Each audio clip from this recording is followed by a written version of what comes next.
Hello everyone, मैं प्रीत स्वागत करती हूँ आप सभी का अपने यूट्यूब चैनल एसएससी लवर पर। सो फ्रेंड, कैसे हो आप? Hope you are doing well. आपकी स्टडी, आपकी हेल्थ, आपकी लाइफ, आपकी प्रिपरेशन, एवरीथिंग बहुत बिंदास चल रहा होगा। अगर नहीं चल रहा है भाई तो उसे कर लीजिएगा। आपके पास बहुत ही कम टाइम बचा हुआ है एक सिलेक्शन लेने के लिए। अगर आपको सच में सिलेक्शन चाहिए तो आपको अपना टाइम है जो बिल्कुल भी वेस्ट नहीं करना है। आज की वीडियो अपने आप में बहुत ज्यादा इंपॉर्टेंट रहने वाली है। ये वीडियो शायद थोड़ी लंबी हो जाएगी, तो आपको क्या करना है, वीडियो को 1.5 की स्पीड पे देख लेना है, लेकिन इसको स्किप आपको बिल्कुल भी नहीं करना है, ठीक है ना। इसमें मैं आपको इम्पोर्टेंट पॉइंट्स ही बताऊंगी और आपको ऐसी क्या गलतियां जो बच्चे कर रहे हैं।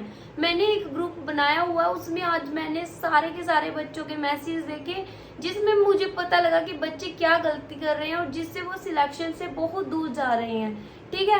तो मैं इस वीडियो के थ्रू वो बात बताऊंगी आपको, और उसके अलावा मैं आपको ये बताऊंगी कि कौन सी किस किस चीज को आपको फॉलो करना है। लास्ट में मैं आपको 3 टिप्स दूंगी जिसको आपको फॉलो करना है और अपना सिलेक्शन है जो वो पक्का करना है, ठीक है ना। तो भी एक ना बच्चे सोचते हैं कि अब हमारे पास 2 से 3 महीने बचे हुए हैं, क्या हमारा 2 से 3 महीने में सिलेक्शन हो पाएगा या फिर नहीं।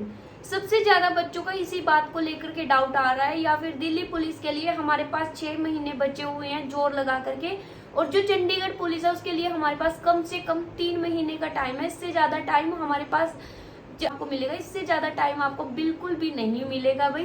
3 महीने के अंदर है जो आपका एग्जाम हो जाएगा। इंडिया है कि आपका एग्जाम है जो सितंबर में हो जाएगा। उससे आगे जो 25 मई को कटिंग आई थी उसमें साफ साफ लिखा था कि 6 महीने के अंदर है जो वो वैकेंसी को कंप्लीट करवा लेंगे, ठीक है ना। तो मतलब यही बनता है कि आपको जो है ये इसका जो नोटिफिकेशन, चंडीगढ़ पुलिस का जो नोटिफिकेशन है वो आपको जून के लास्ट में या फिर जुलाई के स्टार्टिंग में आपको देखने को मिल जाएगा।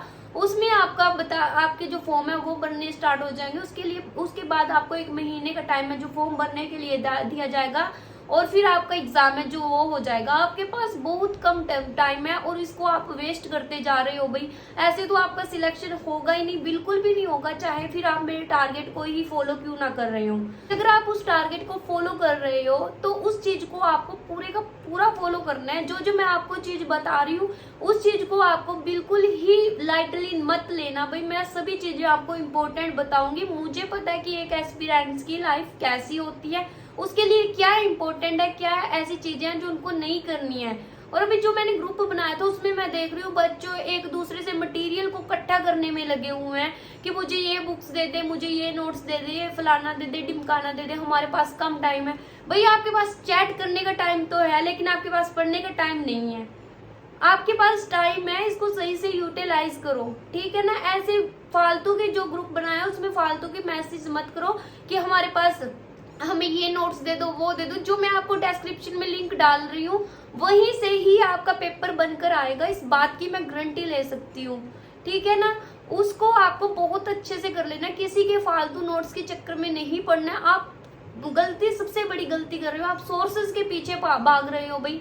जो मैं तो आपको उस चीज को बता रही हूँ जो मुझे पता है कि यहाँ से सिलेक्शन होगा, यहाँ से आपका एग्जाम है जो वो बनेगा। सब कुछ नहीं पढ़ना है, आपको सिर्फ वही पढ़ना है जो आपके एग्जाम में आएगा, जो आपके लिए इम्पोर्टेंट है। आप फालतू में ऐसे तो कुछ फायदा नहीं है। सिलेक्शन, आपने कभी सुना होगा कि बच्चे जो 1-2 मार्क्स से रह जाते हैं उनकी सबसे बड़ी गलती यही होती है कि वो सब कुछ पढ़ लेते हैं। वो बोलते हैं कि हमने तो बहुत ज्यादा पढ़ा था, हमारी जो प्रैक्टिस है, हमारी जो पढ़ाई है उसमें कोई कमी नहीं रही, फिर भी हमारा सिलेक्शन है जो वो क्यों नहीं हुआ।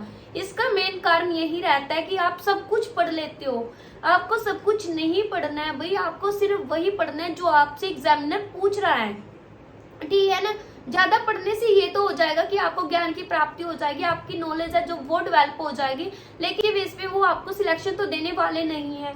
उनको तो जो क्वेश्चन दे रहे हो आप उसको ठीक करोगे, ज्यादा से ज्यादा जो कट ऑफ को पार करोगे उसमें आप मेरिट लिस्ट में नाम लोगे तो आपका सिलेक्शन हो जाएगा, नहीं तो आप रह जाओगे भाई, ठीक है। 3 चीजों को आपको फॉलो करना है। तो आपके पास बेस्ट स्ट्रेटेजी होनी चाहिए, बेस्ट स्टडी मटेरियल होना चाहिए, और उसके अलावा आपके पास तीसरी जो सबसे इम्पोर्टेंट चीज है गाइडेंस। गाइडेंस में मैं आपको प्रॉपर गाइड कर रही हूँ। अगर मैंने आपको कहा हुआ है आपको किसी भी तरह की प्रॉब्लम आ रही है तो आप मुझे बेझिझक होकर पूछ सकते हो। किसी भी तरह का आपका डाउट हो तो सभी के डाउट है जो सोल्व करने की पूरी कोशिश किया कि मैं आपको प्रॉपर जो गाइड कर सकूं, जहां पे आप गलती कर रहे हो उसको सुधार सकूं। देखो भाई, मैं पढ़ा तो सकती नहीं, इतना मेरे पास टाइम नहीं है, लेकिन मैं आपको बता सकती हूँ कि कहाँ से आपको पढ़ना है, क्या पढ़ना है, कितना पढ़ना है, ठीक है। और आप फिर भी यही कही जा रहे हो एक दूसरे से, ये नोट्स दे दो, वो नोट्स दे दो। मैं आपको सच बोल रही हूँ, जो आपकी मैथ है, या तो आप मैथ आप किसी भी टीचर से कर रहे हो, एक से करो। ऐसे मत करो कि आज विपुल सर से कर रहे हो, कल राहुल सर से कर रहे हो, या फिर आदित्य रंजन से कर रहे हो, कल राघव सर से कर रहे हो। ऐसे आपको बिल्कुल भी नहीं करना है। किसी भी एक टीचर को फॉलो कर लो। अगर आप अब भी यही गलती करते आ रहे हो अब तक, तो इस गलती को छोड़ दीजिएगा, ठीक है। अगर आपको सिलेक्शन लेना है, सिलेक्शन की दौड़ में रलना है, तो आपको इस चीज को स्किप करना होगा। किसी भी एक टीचर पर बिलीव कर लो। जो ये गलती कर रहे हो ना, इसको बिल्कुल ही अवॉइड कर दो, इनको बिल्कुल ही छोड़ दो। हो सके तो 2-3 महीने के लिए सोशल मीडिया को भी अपने फोन से डिलीट कर दो। इसको भी मत देखो। इंस्टाग्राम को डिलीट कर दो। सबसे बड़ी बाधा यही आती है आपके एग्जाम में पढ़ने में, ठीक है। रील्स देखने लगते हो, पढ़ाई करने लगे हो, देख लिया, अभी चलो थोड़े 5-10 मिनट का ब्रेक ले लेते हैं, उसमें देखने लग गया आप रीलें। देखते देखते पता ही नहीं लगेगा कि कब 1 घंटा खराब हो गया आपका।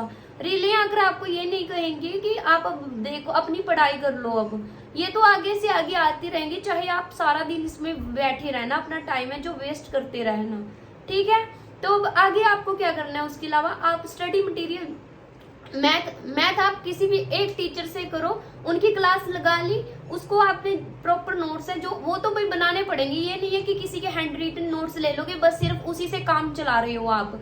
किसी के हैंड रिटन नोट्स, वो उसकी अपनी स्ट्रेटेजी, आप अपनी स्ट्रेटेजी को फॉलो करो ना। अपनी खुद की स्ट्रेटेजी बनाओ, अपने खुद के हैंड रिटन नोट्स बनाओ, ठीक है ना। मैथ में आपको अपने नोट्स बनाने हैं। अब मैं आपको अपने नोट्स है जो मैथ के प्रोवाइड करवा दूंगी।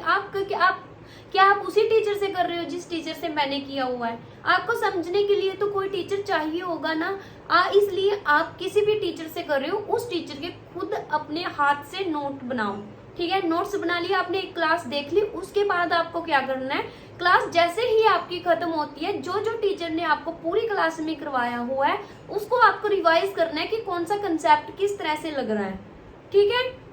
ये मैथ का हो गया। उसके बाद आपको कोई भी प्रीवियस ईयर की बुक्स लेनी है। अगर आपके पास बुक्स नहीं है, मैंने पिनैकल की प्रीवियस ईयर की बुक्स है जो पीडीएफ है, पिनैकल की पीडीएफ है जो यूट्यूब टेलीग्राम चैनल पर प्रोवाइड करवाई हुई है। वहां से जाओ, अपने रोज डेली 50 क्वेश्चन प्रैक्टिस करो आप, ठीक है ना।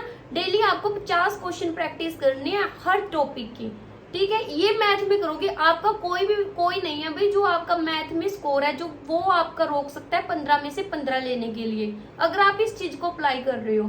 आगे बात कर लेते हैं स्टैटिक जीके की। स्टैटिक जीके की मैंने जो नवीन सर की प्लेलिस्ट डाली हुई है ना, उसके अलावा आपको कुछ भी नहीं करना, किसी के नोट्स नहीं पढ़ने, कुछ भी नहीं करना। या फिर आप एक काम और कर सकते हो, इनकी एक बुक्स आती है RWA की, इस जो सर की प्लेलिस्ट है उसी को आप अच्छे से कर लो, ठीक है। इसके अलावा आपको कहीं पे भटकने की जरूरत नहीं है, उसी को बहुत ही अच्छे से कर लो। मल्टीपल टाइम है उसकी रिवाइज करो। अगर मैं टारगेट में आपको कम बोल रही हूँ, आप ऐसे भी कर सकते हो। उसको जैसे आपने नोट्स बना लिया, उसके बाद आप उसको मल्टीपल टाइम रिवाइज करो। भाई आपका एग्जाम वहीं से छपेगा। एग्जाम है ना जो वहीं से आता है जहां से आप पढ़कर जाते हो, लेकिन आपने वो चीजें ना बार बार रिवाइज नहीं की होती, इसलिए हमें लगता है कि जो एग्जाम है वो आउट ऑफ सिलेबस आया। आउट ऑफ सिलेबस कभी भी एग्जाम नहीं आता। हमें लगता है कि एग्जाम टफ आया, एग्जाम कभी टफ नहीं होता। बोलते हैं ना कि एग्जाम टफ आया, एग्जाम कभी भी टफ नहीं होता। भाई ये चीज मैंने खुद अप्लाई करके देखी हुई है। मैं पढ़ने में ठीक थी स्टार्टिंग से, तो जब मैं पढ़कर जाती थी तो मेरा पेपर था बहुत ही अच्छा होता था। भाई सारे का सारा मैं करके गई थी, और एक बार मैंने देखा कि मैं पढ़ के नहीं गई हूँ और मुझे वहां पे जो एग्जाम में क्वेश्चन आए हुए हैं वो टफ लग रहे हैं देखने के लिए की, तो वहां पे कोई गलती नहीं है भाई। उसने तो जो एग्जाम में जो आपकी बुक्स में टॉपिक थे वहीं से उन्होंने डाला हुआ था, लेकिन हमारी गलती मेरी थी कि मैंने पढ़ के नहीं गई, तो मुझे वो एग्जाम है जो वो टफ लग रहा था, ठीक है। वो गलती हमारी होती है, एग्जामिनर की कोई गलती नहीं है। वो आपसे जो उन्होंने सिलेबस दिया हुआ है उसी में से आपका एग्जाम आएगा। एग्जाम आपका कहीं और से नहीं आता, ठीक है ना। ये भी वहम है जो आप अपना निकाल दो। स्टैटिक जी की आपकी सारी उसी प्लेलिस्ट में से आएगी, जितनी भी उसमें वीडियो है, 45 से 40 वीडियो होंगी या फिर ज्यादा होंगी, मुझे अभी ध्यान नहीं है। उन वीडियो को आपको अच्छे से करना है, नोट्स खुद के बनाने हैं और उनको मल्टीपल टाइम रिवाइज करना है, ठीक है। इसका भी आपको इसी तरह से करना है, नोट्स बनाने हैं। चलो मैं जीएस के आपको प्रोवाइड करवा दूंगी, हिस्ट्री के नोट्स वहां से आप कर लेना, ठीक है। हिस्ट्री के नोट्स मैं अपने टेलीग्राम चैनल पर प्रोवाइड करवा दूंगी, अगर आपको लगता है वहां से कर लेना। जैसे जैसे मैं आपको टॉपिक बता रही हूँ, जैसे मैंने सिंधु घाटी सभ्यता बोला, मौर्य मगध राज्य का उत्कर्ष बोला, मौर्य शासन बोला, ये सारे के सारे जैसे मैं आपको टारगेट में बोल रही हूँ, आपको वही टॉपिक वहीं से करना है जहां मैं जो मैंने नोट्स बनाए हुए हैं, ठीक है। मैं तो आपको ये कहूंगी कि भाई बुक्स ले लो। ये इसके अलावा आप चंडीगढ़ पुलिस के अलावा अगर आप कभी एएसआई का एग्जाम भी दोगे ना, सब इंस्पेक्टर का एग्जाम भी दोगे, पीसीएस का एग्जाम भी दोगे, थ्योरी की हुई आपकी हमेशा काम आएगी। एक बार कर लो, अपना सॉलिड कर लो, उसके बाद तो आप किसी भी एग्जाम में बैठ जाना, उसका ज्वाइनिंग लेटर है जो आपके घर ही आएगा, ठीक है। ये सिलेबस है, आप इतना सा सिलेबस है, आपको वही करना है। और मैं अपने टारगेट में जो आपके प्रीवियस ईयर में क्वेश्चन आए हुए थे वही आपको करवा रही हूँ। लेकिन बात ये है कि आपको बिलीव करना पड़ेगा कि आपका सिलेक्शन, आप हर बार पूछते रहते हो कि हमारा सिलेक्शन हो जाएगा अगर हम इस टारगेट सीरीज को करेंगे। भाई वो तो क्वेश्चन आप अपने आप से पूछो कि आपका सिलेक्शन होगा। भाई होगा क्यों नहीं, अगर आपको अपने आप पे खुद पे ही बिलीव नहीं है। आप ये बात मुझसे पूछ रहे हो कि हमारा सिलेक्शन हो जाएगा कि नहीं होगा, अगर मैं तो बोल दूंगी कि हाँ हो जाएगा, मेरा हुआ है आपका भी हो जाएगा, लेकिन आप पढ़ोगे ही नहीं, फिर तो कोई बात ही नहीं है, फिर सिलेक्शन कैसे होगा। भाई एग्जाम, आप जब भी एग्जाम देने बैठते हो ना, तभी आपको रिजल्ट पता लग जाता है कि हमारा रिजल्ट क्या है। जैसे आपका एग्जाम खत्म हुआ, आपके हाथ से पेन छूटा, तभी आपको पता होता है कि हमारा रिजल्ट क्या रहने वाला है। इसमें आपको रिजल्ट की वेट करने की जरूरत नहीं है कि हमारे सिलेक्शन होगा या फिर नहीं। अपनी तैयारी इस तरह से करिएगा कि मन से खुद आवाज आए कि हाँ भाई तेरा सिलेक्शन इस बार पक्का होगा, अब की बार तेरा सिलेक्शन है जो कोई नहीं रोक सकता। और मॉक टेस्ट भाई, आप जो बच्चे बिगनर हैं उसको अभी मॉक टेस्ट नहीं लगाने हैं, ठीक है। जब तक आपका सिलेबस है 50% नहीं हो जाता, मैं आपको बता दूंगी कि कब हमारा सिलेबस है जो वो कंप्लीट होने वाला है, 50% हो गया है, आपको मॉक टेस्ट है तब से लगाने स्टार्ट करने हैं। जो बच्चा पहले से स्टार्ट तैयारी कर रहा है वो अपने मॉक टेस्ट है वो लगा सकता है। मॉक टेस्ट लगाना है वो वीक में एक बार लगा सकता है। अभी अपना सिलेबस ज्यादा करो और रिवीजन मल्टीपल टाइम करो, सबसे बड़ा रोल प्ले करती है रिवीजन। और उसके अलावा आपके पास आपकी एग्जाम पैटर्न होना चाहिए कि आपके एग्जाम में किस टॉपिक से कितने क्वेश्चन पूछे जाएंगे। इसके ऊपर मैंने प्रॉपर वीडियो आपको प्रोवाइड करवाई हुई है, जिन्होंने नहीं देखी है वो जाकर उस वीडियो को पहले देख लीजिएगा, ठीक है। वो वीडियो में मैंने सारे के सारे बताए हुए कि किस टॉपिक से कितने क्वेश्चन आए हुए हैं, किस टॉपिक का कितना वेटेज है, उसको आपको कितना टाइम देना है। दूसरी बात भाई, आपको कभी भी ये नहीं सोचना कि हम 12 घंटे पढ़ेंगे, 14 घंटे पढ़ेंगे तभी आपका सिलेक्शन होगा। घंटे मैटर नहीं करते हैं, घंटे चाहे आप 5 दे लो, लेकिन आपको क्या करना है उसको बहुत ही अच्छे से करना है। उन 5 घंटे में आपका दिमाग है जो सिर्फ और सिर्फ पढ़ाई में होना चाहिए, वो कहीं और घूमता फिरता नहीं होना चाहिए, ठीक है। दूसरी बात कर लेते हैं, एग्जाम पैटर्न आपको पता होना चाहिए और सिलेबस आपको पता होना चाहिए कि आपका सिलेबस क्या रहने वाला है। सिलेबस तो सबसे इम्पोर्टेंट है भाई। सिलेबस की आपको क्या करना है, कॉपी एक फोटो स्टेट निकलवानी है और अपनी जो दीवार है उस पर चिपका लेना है, ताकि आपको पता रहे कि आपका जो सिलेबस है वो कैसे है। और तीसरी बात कर लेते हैं कि आपको अपना जो टाइम टेबल है वो कैसे सेट करना है। टाइम टेबल हर किसी की अलग अलग स्ट्रेटेजी होती है। कोई बच्चे ऐसे होते हैं जो नाइट स्टडी करना पसंद करते हैं, कोई बच्चे ऐसे होते हैं जो दिन में पढ़ना पसंद करते हैं, कुछ बच्चे ऐसे होते हैं जो मॉर्निंग में उनके ज्यादा याद रहता है। सभी का अपना अलग अलग सिस्टम होता है। आपको ये सोचना है कि मुझे आज ये चैप्टर फिनिश करना है, ठीक है। जैसे मैंने बोल दिया आपको टारगेट में कि ये 2 दिन में हम कंप्लीट करेंगे। आपने बोला कि दीदी ने 2 दिन में बोला है, तो आधा चैप्टर हमको आज कंप्लीट करना ही करना है, चाहे वो 1 घंटे में हो हमारा, चाहे फिर 2 घंटे में हो, चाहे फिर आप उसमें 4 घंटे लगाओ, ठीक है। वो आपके ऊपर डिपेंड करता है। लेकिन मकसद क्या था इस वीडियो को बनाने का कि आपको सोर्सेस के पीछे नहीं भागना है, अपनी सेल्फ स्टडी खुद करनी है। जो मैं आपको मटेरियल बता रही हूँ सिर्फ उन्हीं चीजों को फॉलो करना है और आपका सिलेक्शन है भाई होगा, डेफिनेटली होगा। और अपने आप को खुद कहना है भाई मैं कर सकता हूँ।